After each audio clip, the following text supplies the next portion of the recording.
The Mirror of the Magistrate. By G.K. Chesterton. James Bagshaw and Wilfred Underhill were old friends, and were fond of rambling through the streets at night, talking interminably as they turned corner after corner in the silent and seemingly lifeless labyrinth of the large suburb in which they lived. The former, a big, dark, good-humoured man with a strip of black moustache, was a professional police detective. The latter, a sharp-faced, sensitive-looking gentleman with light hair, was an amateur interested in detection. It will come as a shock to the readers of the best scientific romance to learn that it was the policeman who was talking and the amateur who was listening, even with a certain respect. "Ours is the only trade," said Bagshaw, "in which the professional is always supposed to be wrong. After all, people don't write stories in which hairdressers can't cut hair and have to be helped by a customer, or in which a cabman can't drive a cab until his fare explains to him the philosophy of cab driving. For all that, I'd never deny that we often tend to get into a rut, or, in other words, have the disadvantages of going by a rule. Where the romancers are wrong is, that they don't allow us even the advantages of going by a rule." "Surely," said Underhill, "Sherlock Holmes would say that he went by a logical rule." "He may be right," answered the other, "but I mean a collective rule. It's like the staff work of an army. We pool our information." "And you don't think detective stories allow for that?" asked his friend. "Well, let's take any imaginary case of Sherlock Holmes, and Lestrade, the official detective. Sherlock Holmes, let us say, can guess that a total stranger crossing the street is a foreigner, merely because he seems to look for the traffic to go to the right instead of the left. I'm quite ready to admit Holmes might guess that. I'm quite sure Lestrade wouldn't guess anything of the kind. But what they leave out is the fact that the policeman, who couldn't guess, might very probably know. Lestrade might know the man was a foreigner merely because his department has to keep an eye on all foreigners, some would say on all natives, too. As a policeman I'm glad the police knows so much, for every man wants to do his own job well. But as a citizen, I sometimes wonder whether they don't know too much." "You don't seriously mean to say," cried Underhill incredulously, "that you know anything about strange people in a strange street? That if a man walked out of that house over there, you would know anything about him?" "I should if he was the householder," answered Bagshaw. "That house is rented by a literary man of Anglo-Romanian extraction, who generally lives in Paris, but is over here in connection with some poetical play of his. His name's Osric Orm, one of the new poets, and pretty steep to read, I believe." "But I mean all the people down the road," said his companion. "I was thinking how strange and new and nameless everything looks, with these high blank walls and these houses lost in large gardens. You can't know all of them." "I know a few," answered Bagshaw. "This garden wall we're walking under is at the end of the grounds of Sir Humphrey Gwyn, better known as Mr. Justice Gwyn, the old judge who made such a row about spying during the war. The house next door to it belongs to a wealthy cigar merchant. He comes from Spanish America and looks very swarthy and Spanish himself, but he bears the very English name of Buller. The house beyond that, did you hear that noise?" "I heard something," said Underhill, "but I really don't know what it was." "I know what it was," replied the detective. "It was a rather heavy revolver, fired twice, followed by a cry for help. And it came straight out of the back garden of Mr. Justice Gwyn, that paradise of peace and legality." He looked up and down the street sharply and then added, "And the only gate of the back garden is half a mile round on the other side. I wish this wall were a little lower, or I were a little lighter, but it's got to be tried." "It is lower a little farther on," said Underhill, "and there seems to be a tree that looks helpful." They moved hastily along and found a place where the wall seemed to stoop abruptly, almost as if it had half sunk into the earth, and a garden tree, flamboyant with the gayest garden blossom, straggled out of the dark enclosure and was gilded by the gleam of a solitary street lamp. Bagshaw caught the crooked branch and threw one leg over the low wall, and the next moment they stood knee-deep amid the snapping plants of a garden border. The garden of Mr. Justice Gwyn by night was rather a singular spectacle. It was large and lay on the empty edge of the suburb, in the shadow of a tall, dark house that was the last in its line of houses.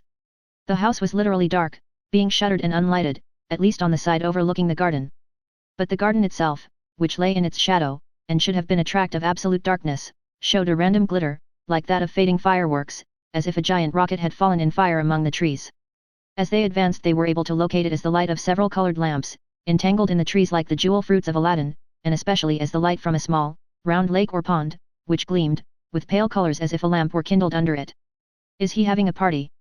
asked Underhill. "The garden seems to be illuminated." "No," answered Bagshaw. "It's a hobby of his, and I believe he prefers to do it when he's alone.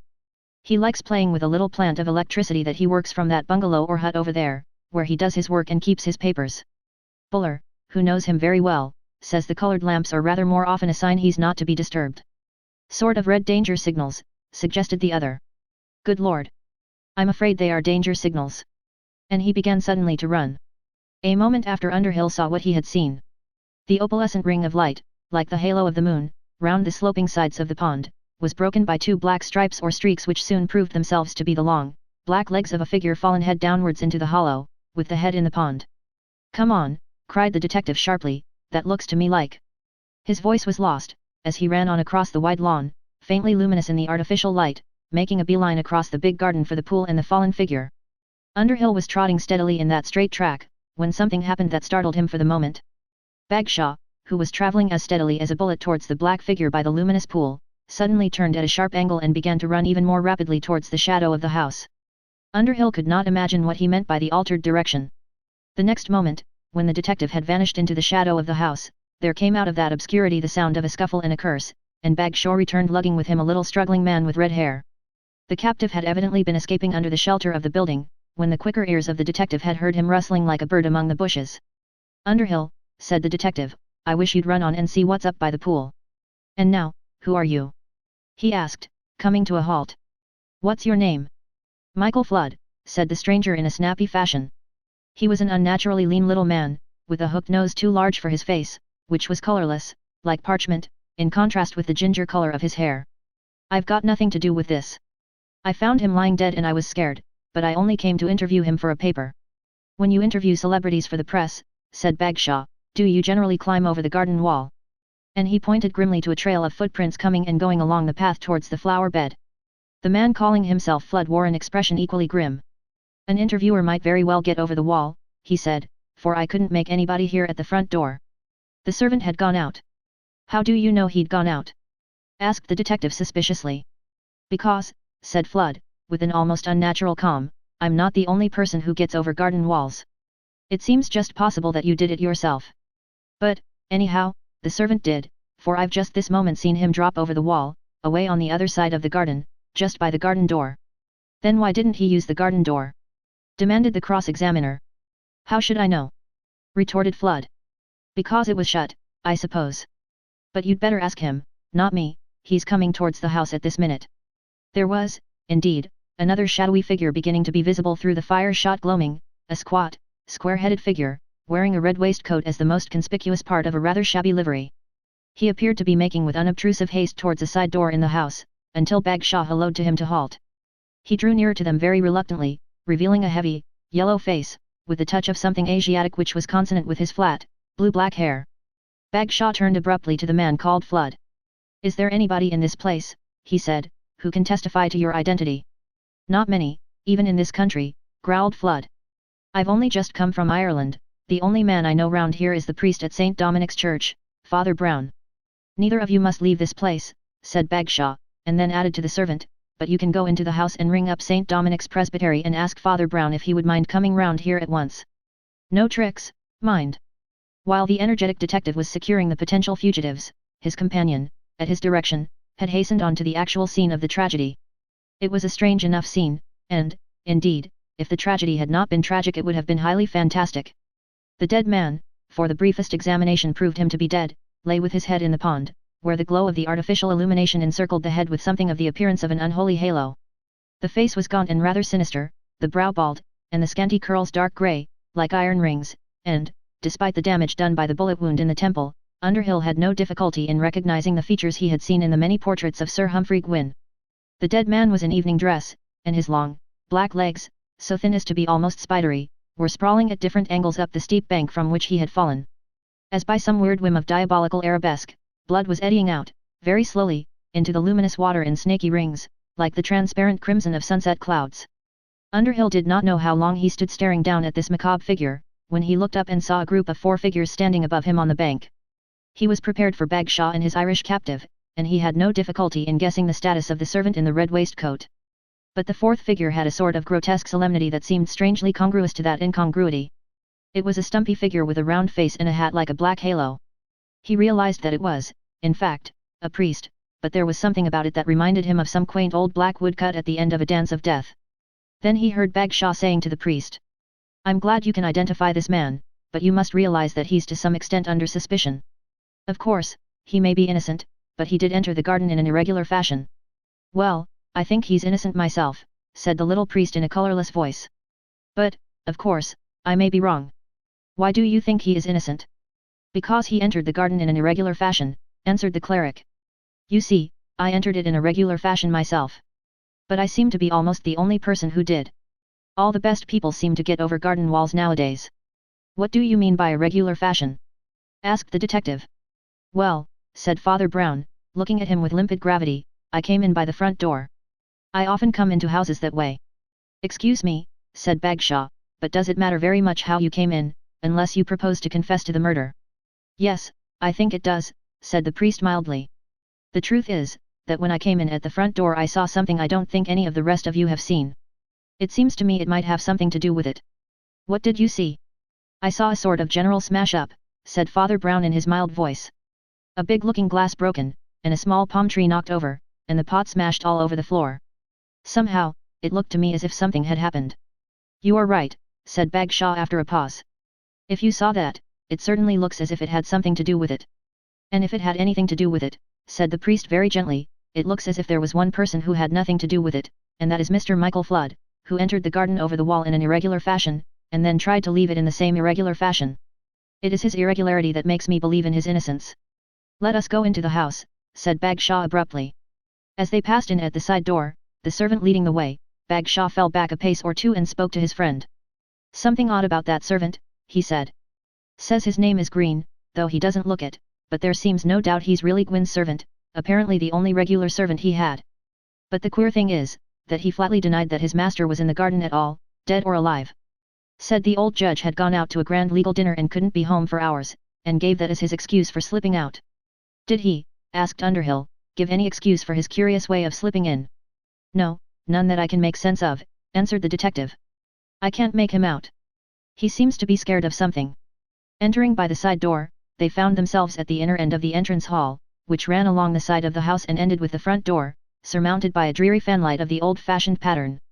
A faint, grey light was beginning to outline its radiation upon the darkness, like some dismal and discoloured sunrise, but what light there was in the hall came from a single, shaded lamp, also of an antiquated sort, that stood on a bracket in a corner. By the light of this Bagshaw could distinguish the debris of which Brown had spoken. A tall palm, with long sweeping leaves, had fallen full length, and its dark red pot was shattered into shards. They lay littered on the carpet, along with pale and gleaming fragments of a broken mirror, of which the almost empty frame hung behind them on the wall at the end of the vestibule. At right angles to this entrance, and directly opposite the side door as they entered, was another and similar passage leading into the rest of the house. At the other end of it could be seen the telephone which the servant had used to summon the priest, and a half-open door, showing, even through the crack, the serried ranks of great leather-bound books, marked the entrance to the judge's study. Bagshaw stood looking down at the fallen pot and the mingled fragments at his feet. You're quite right, he said to the priest, there's been a struggle here. And it must have been a struggle between Gwyn and his murderer. It seemed to me, said Father Brown modestly, that something had happened here. Yes, it's pretty clear what happened, assented the detective. The murderer entered by the front door and found Gwyn, probably Gwyn let him in. There was a death grapple, possibly a chance shot, that hit the glass, though they might have broken it with a stray kick or anything. Gwyn managed to free himself and fled into the garden, where he was pursued and shot finally by the pond. I fancy that's the whole story of the crime itself, but, of course, I must look round the other rooms. The other rooms, however, revealed very little, though Bagshaw pointed significantly to the loaded automatic pistol that he found in a drawer of the library desk. Looks as if he was expecting this, he said, yet it seems queer he didn't take it with him when he went out into the hall. Eventually they returned to the hall, making their way towards the front door. Father Brown letting his eye rove around in a rather absent-minded fashion. The two corridors, monotonously papered in the same grey and faded pattern, seemed to emphasize the dust and dingy floridity of the few early Victorian ornaments, the green rust that devoured the bronze of the lamp, the dull gold that glimmered in the frame of the broken mirror. They say it's bad luck to break a looking glass, he said. This looks like the very house of ill luck. There's something about the very furniture. That's rather odd, said Bagshaw sharply. I thought the front door would be shut, but it's left on the latch. There was no reply, and they passed out of the front door into the front garden, a narrower and more formal plot of flowers, having at one end a curiously clipped hedge with a hole in it, like a green cave, under the shadow of which some broken steps peeped out. Father Brown strolled up to the hole and ducked his head under it. A few moments after he had disappeared they were astonished to hear his quiet voice in conversation above their heads, as if he were talking to somebody at the top of a tree. The detective followed, and found that the curious covered stairway led to what looked like a broken bridge, overhanging the darker and emptier spaces of the garden. It just curled round the corner of the house, bringing in sight the field of colored lights beyond and beneath. Probably it was the relic of some abandoned architectural fancy of building a sort of terrace on arches across the lawn. Bagshaw thought it a curious cul-de-sac in which to find anybody in the small hours between night and morning, but he was not looking at the details of it just then. He was looking at the man who was found. As the man stood with his back turned, a small man in light grey clothes, the one outstanding feature about him was a wonderful head of hair, as yellow and radiant as the head of a huge dandelion. It was literally outstanding like a halo, and something in that association made the face, when it was slowly and sulkily turned on them, rather a shock of contrast. That halo should have enclosed an oval face of the mildly angelic sort, but the face was crabbed and elderly with a powerful jowl and a short nose that somehow suggested the broken nose of a pugilist. "This is Mr. O.R.M., the celebrated poet, I understand," said Father Brown, as calmly as if he were introducing two people in a drawing room. "Whoever he is," said Bagshaw, "I must trouble him to come with me and answer a few questions." Mr. Osric O.R.M., the poet, was not a model of self-expression when it came to the answering of questions. There, in that corner of the old garden, as the grey twilight before dawn began to creep over the heavy hedges and the broken bridge, and afterwards in a succession of circumstances and stages of legal inquiry that grew more and more ominous, he refused to say anything except that he had intended to call on Sir Humphrey Gwyn, but had not done so because he could not get anyone to answer the bell. When it was pointed out that the door was practically open, he snorted. When it was hinted that the hour was somewhat late, he snarled. The little that he said was obscure, either because he really knew hardly any English, or because he knew better than to know any. His opinions seemed to be of a nihilistic and destructive sort, as was indeed the tendency of his poetry for those who could follow it, and it seemed possible that his business with the judge, and perhaps his quarrel with the judge, had been something in the anarchist line. Gwyn was known to have had something of a mania about Bolshevist spies, as he had about German spies. Anyhow, one coincidence, only a few moments after his capture, confirmed Bagshaw in the impression that the case must be taken seriously. As they went out of the front gate into the street, they so happened to encounter yet another neighbor, Buller, the cigar merchant from next door, conspicuous by his brown, shrewd face and the unique orchid in his buttonhole, for he had a name in that branch of horticulture. Rather to the surprise of the rest, he hailed his neighbor, the poet, in a matter-of-fact manner, almost as if he had expected to see him. "Hello, here we are again," he said. "Had a long talk with old Gwyn, I suppose." "Sir Humphrey Gwyn is dead," said Bagshaw. "I am investigating the case and I must ask you to explain." Buller stood as still as the lamp-post beside him, possibly stiffened with surprise. The red end of his cigar brightened and darkened rhythmically, but his brown face was in shadow. When he spoke it was with quite a new voice. "I only mean," he said, "that when I passed 2 hours ago Mr. O.R.M. was going in at this gate to see Sir Humphrey." "He says he hasn't seen him yet," observed Bagshaw, "or even been into the house." "It's a long time to stand on the doorstep," observed Buller. "Yes," said Father Brown, "it's rather a long time to stand in the street." "I've been home since then," said the cigar merchant. "Been writing letters and came out again to post them." "You'll have to tell all that later," said Bagshaw. "Good night, or good morning." The trial of Osric O.R.M. for the murder of Sir Humphrey Gwyn, which filled the newspapers for so many weeks, really turned entirely on the same crux as that little talk under the lamp-post, when the grey-green dawn was breaking about the dark streets and gardens. Everything came back to the enigma of those 2 empty hours between the time when Buller saw O.R.M. going in at the garden gate, and the time when Father Brown found him apparently still lingering in the garden. He had certainly had the time to commit 6 murders, and might almost have committed them for want of something to do, for he could give no coherent account of what he was doing. It was argued by the prosecution that he had also the opportunity, as the front door was unlatched, and the side door into the larger garden left standing open. The court followed, with considerable interest, Bagshaw's clear reconstruction of the struggle in the passage, of which the traces were so evident. Indeed, the police had since found the shot that had shattered the glass. Finally, the hole in the hedge to which he had been tracked, had very much the appearance of a hiding place. On the other hand, Sir Matthew Blake, the very able counsel for the defence, turned this last argument the other way, asking why any man should entrap himself in a place without possible exit, when it would obviously be much more sensible to slip out into the street. Sir Matthew Blake also made effective use of the mystery that still rested upon the motive for the murder. Indeed, upon this point, the passages between Sir Matthew Blake and Sir Arthur Traverse, the equally brilliant advocate for the prosecution, turned rather to the advantage of the prisoner. Sir Arthur could only throw out suggestions about a Bolshevist conspiracy which sounded a little thin. But when it came to investigating the facts of O.R.M.'s mysterious behavior that night he was considerably more effective. The prisoner went into the witness box, chiefly because his astute counsel calculated that it would create a bad impression if he did not. But he was almost as uncommunicative to his own counsel as to the prosecuting counsel. Sir Arthur Traverse made all possible capital out of his stubborn silence, but did not succeed in breaking it. Sir Arthur was a long, gaunt man, with a long, cadaverous face, in striking contrast to the sturdy figure and bright, bird-like eye of Sir Matthew Blake. But if Sir Matthew suggested a very cocksure sort of cock-sparrow, Sir Arthur might more truly have been compared to a crane or stork. As he leaned forward, prodding the poet with questions, his long nose might have been a long beak. "Do you mean to tell the jury," he asked, in tones of grating incredulity, "that you never went in to see the deceased gentleman at all?" "No," replied ORM shortly. "You wanted to see him, I suppose. You must have been very anxious to see him. Didn't you wait 2 whole hours in front of his front door?" "Yes," replied the other. "And yet you never even noticed the door was open." "No," said ORM. "What in the world were you doing for 2 hours in somebody else's front garden?" insisted the barrister. "You were doing something, I suppose." "Yes." "Is it a secret?" asked Sir Arthur, with adamantine jocularity. "It's a secret from you," answered the poet. It was upon this suggestion of a secret that Sir Arthur seized in developing his line of accusation. With a boldness which some thought unscrupulous, he turned the very mystery of the motive, which was the strongest part of his opponent's case, into an argument for his own. He gave it as the first fragmentary hint of some far-flung and elaborate conspiracy, in which a patriot had perished like one caught in the coils of an octopus. "Yes," he cried in a vibrating voice, "my learned friend is perfectly right. We do not know the exact reason why this honourable public servant was murdered. We shall not know the reason why the next public servant is murdered. If my learned friend himself falls a victim to his eminence, and the hatred which the hellish powers of destruction feel for the guardians of law, he will be murdered, and he will not know the reason. Half the decent people in this court will be butchered in their beds, and we shall not know the reason.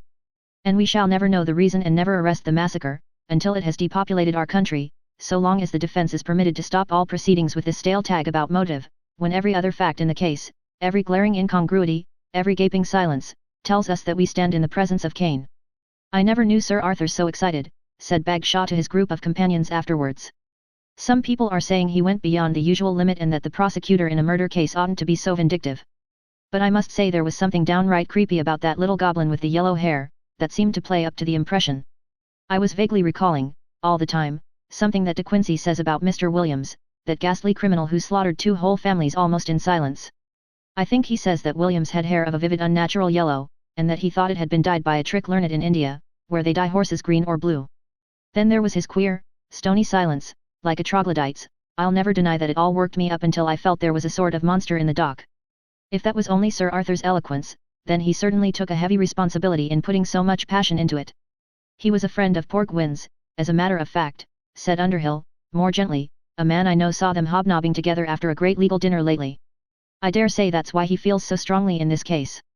I suppose it's doubtful whether a man ought to act in such a case on mere personal feeling." "He wouldn't," said Bagshaw. "I bet Sir Arthur Traverse wouldn't act only on feeling, however strongly he felt. He's got a very stiff sense of his own professional position. He's one of those men who are ambitious even when they've satisfied their ambition. I know nobody who'd take more trouble to keep his position in the world. No, you've got hold of the wrong moral to his rather thundering sermon. If he lets himself go like that, it's because he thinks he can get a conviction, anyhow, and wants to put himself at the head of some political movement against the conspiracy he talks about. He must have some very good reason for wanting to convict ORM and some very good reason for thinking he can do it. That means that the facts will support him. His confidence doesn't look well for the prisoner." He became conscious of an insignificant figure in the group. "Well, Father Brown," he said with a smile, "what do you think of our judicial procedure?" "Well," replied the priest rather absently, "I think the thing that struck me most was how different men look in their wigs. You talk about the prosecuting barrister being so tremendous. But I happened to see him take his wig off for a minute, and he really looks quite a different man. He's quite bald, for one thing." "I'm afraid that won't prevent his being tremendous," answered Bagshaw. "You don't propose to found the defense on the fact that the prosecuting counsel is bald, do you?" "Not exactly," said Father Brown good-humouredly. "To tell the truth, I was thinking how little some kinds of people know about other kinds of people.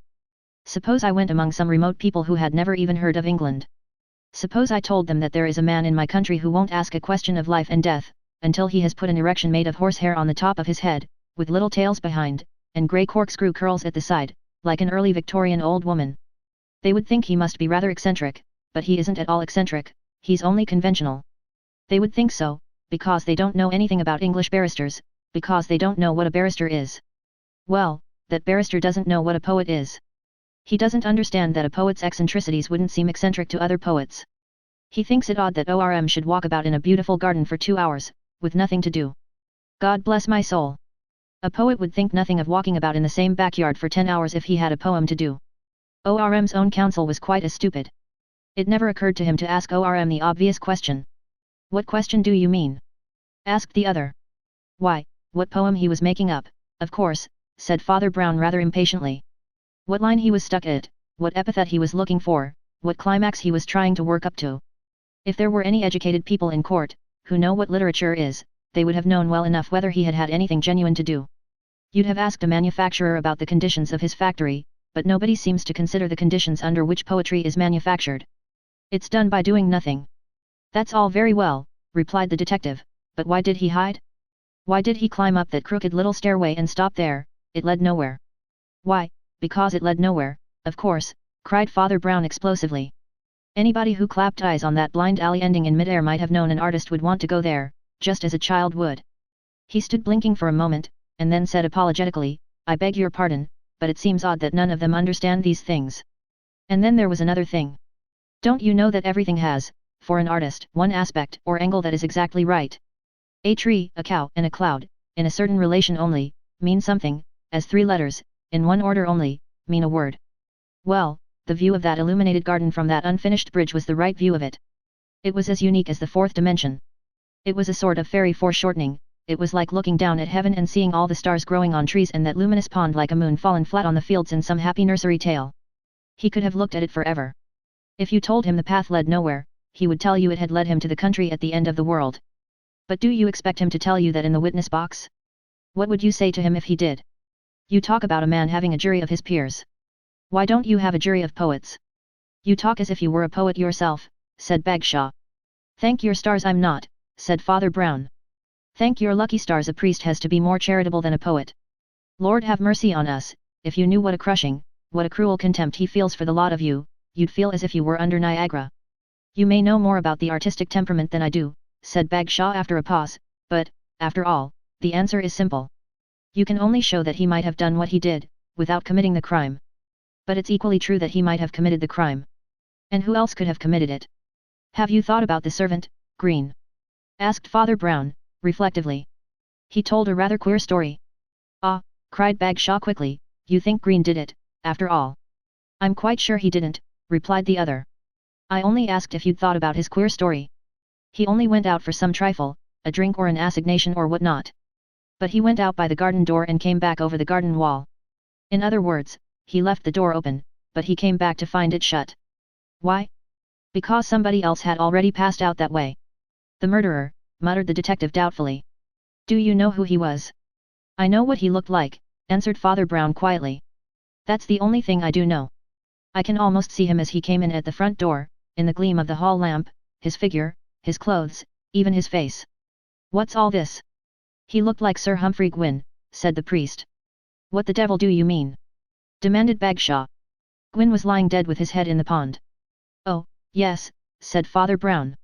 After a moment he went on, let's go back to that theory of yours, which was a very good one, though I don't quite agree with it. You suppose the murderer came in at the front door, met the judge in the front hall, struggling with him and breaking the mirror, that the judge then retreated into the garden, where he was finally shot. Somehow, it doesn't sound natural to me. Granted he retreated down the hall, there are 2 exits at the end, one into the garden and one into the house. Surely, he would be more likely to retreat into the house? His gun was there, his telephone was there, his servant, so far as he knew, was there. Even the nearest neighbors were in that direction. Why should he stop to open the garden door and go out alone on the deserted side of the house? But we know he did go out of the house, replied his companion, puzzled. We know he went out of the house, because he was found in the garden. He never went out of the house, because he never was in the house, said Father Brown. Not that evening, I mean. He was sitting in that bungalow. I read that lesson in the dark, at the beginning, in red and golden stars across the garden. They were worked from the hut, they wouldn't have been burning at all if he hadn't been in the hut. He was trying to run across to the house and the telephone, when the murderer shot him beside the pond. But what about the pot and the palm and the broken mirror? Cried Bagshaw. Why, it was you who found them. It was you yourself who said there must have been a struggle in the hall. The priest blinked rather painfully. Did I? He muttered. Surely, I didn't say that. I never thought that. What I think I said, was that something had happened in the hall. And something did happen, but it wasn't a struggle. Then what broke the mirror? asked Bagshaw shortly. A bullet broke the mirror, answered Father Brown gravely, a bullet fired by the criminal. The big fragments of falling glass were quite enough to knock over the pot and the palm. Well, what else could he have been firing at except Gwyn? Asked the detective. It's rather a fine metaphysical point, answered his clerical companion almost dreamily. In one sense, of course, he was firing at Gwyn. But Gwyn wasn't there to be fired at. The criminal was alone in the hall. He was silent for a moment, and then went on quietly. Imagine the looking glass at the end of the passage, before it was broken, and the tall palm arching over it. In the half-light, reflecting these monochrome walls, it would look like the end of the passage. A man reflected in it would look like a man coming from inside the house. It would look like the master of the house, if only the reflection were a little like him. Stop a minute, cried Bagshaw. I believe I begin. You begin to see, said Father Brown. You begin to see why all the suspects in this case must be innocent. Not one of them could possibly have mistaken his own reflection for old Gwyn. ORM would have known at once that his bush of yellow hair was not a bald head. Flood would have seen his own red head, and Green his own red waistcoat. Besides, they're all short and shabby, none of them could have thought his own image was a tall, thin, old gentleman in evening dress. We want another, equally tall and thin, to match him. That's what I meant by saying that I knew what the murderer looked like.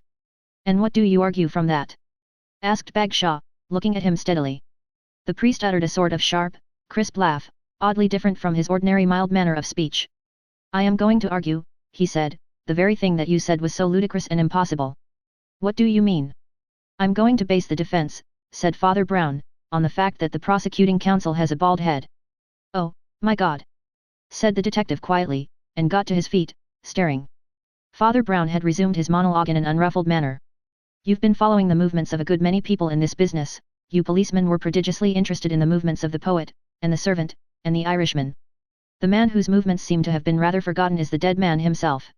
His servant was quite honestly astonished at finding his master had returned. His master had gone to a great dinner of all the leaders of the legal profession, but had left it abruptly and come home. He was not ill, for he summoned no assistance, he had almost certainly quarrelled with some leader of the legal profession. It's among the leaders of that profession that we should have looked first for his enemy. He returned, and shut himself up in the bungalow, where he kept all his private documents about treasonable practices. But the leader of the legal profession, who knew there was something against him in those documents, was thoughtful enough to follow his accuser home, he also being in evening dress, but with a pistol in his pocket. That is all, and nobody could ever have guessed it except for the mirror. He seemed to be gazing into vacancy for a moment, and then added. A queer thing is a mirror, a picture frame that holds hundreds of different pictures, all vivid and all vanished forever. Yet, there was something specially strange about the glass that hung at the end of that grey corridor under that green palm. It is as if it was a magic glass and had a different fate from others, as if its picture could somehow survive it, hanging in the air of that twilight house like a spectre, or at least like an abstract diagram, the skeleton of an argument. We could, at least, conjure out of the void the thing that Sir Arthur Traverse saw. And by the way, there was one very true thing that you said about him. I'm glad to hear it, said Bagshaw with grim good nature. What was it? You said, observed the priest, that Sir Arthur must have some good reason for wanting to get ORM hanged. A week later the priest met the police detective once more, and learned that the authorities had already been moving on the new lines of inquiry when they were interrupted by a sensational event. Sir Arthur Traverse, began Father Brown. Sir Arthur Traverse is dead, said Bagshaw, briefly. Ah! Said the other, with a little catch in his voice, you mean that he... Yes, said Bagshaw, he shot at the same man again, but not in a mirror.